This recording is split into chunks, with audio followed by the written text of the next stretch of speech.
Uber driver Easy right here, right now. Sharing story muna tayo guys, sharing story muna tayo.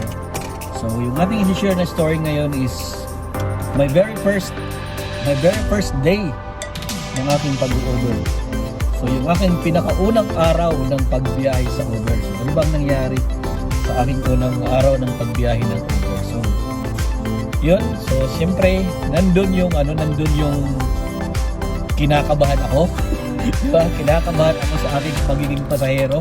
Kinakabahan ako sa aking pagdadrive kung anong magiging rating ko sa aking magiging unang pasahero or magiging mga pasahero ko sa araw na yon. Tapos kinakabahan ako kung paano ko i-approach yung aking pasahero, anong aking sasabihin. So flashback sa isip ko yung ginagawa ko kapag ako ay sumasakay, anong ginagawa. So usually kasi pag mga Amerikano, nag-greet sila, nagigipag-usap sila. How are you doing today? Something like that. So yan, mahabang pintuhan yung iba, ganun. So ako iniisip ko kung anong aking gagawin pag may aron akong pasahero. So ayun nga, nakapag-start ako ng first day ko. So mga ilang pick up siguro yung aking first day.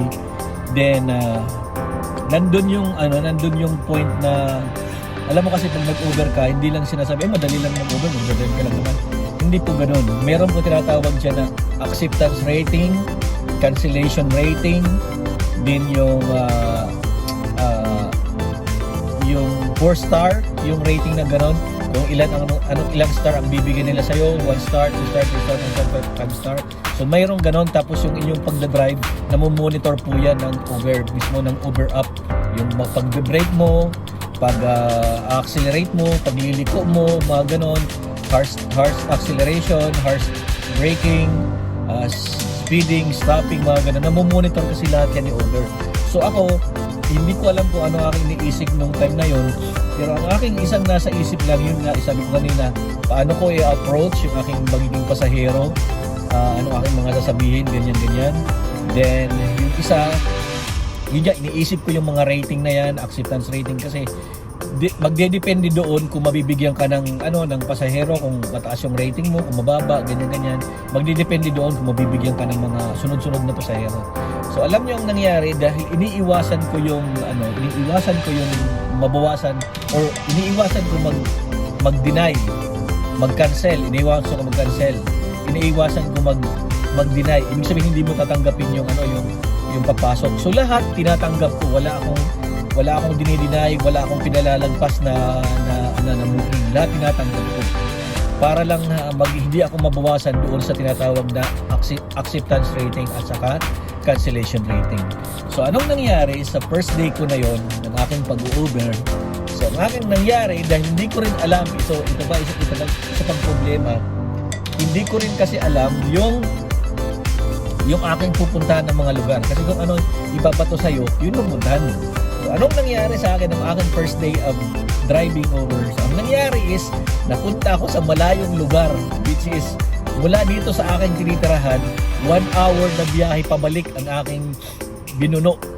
Alam mo, nag-log off ako pauwi kasi ayokong magtanggap. So nag-log out ako. So umuwi ako 1 hour kasi sabi ko, saan ang layo na. Hindi na siya part dito ng Phoenix, Santan Valley sa Florence. So nung tinanong ko yung iba kilala ko na about Florence, medyo malayo na siya.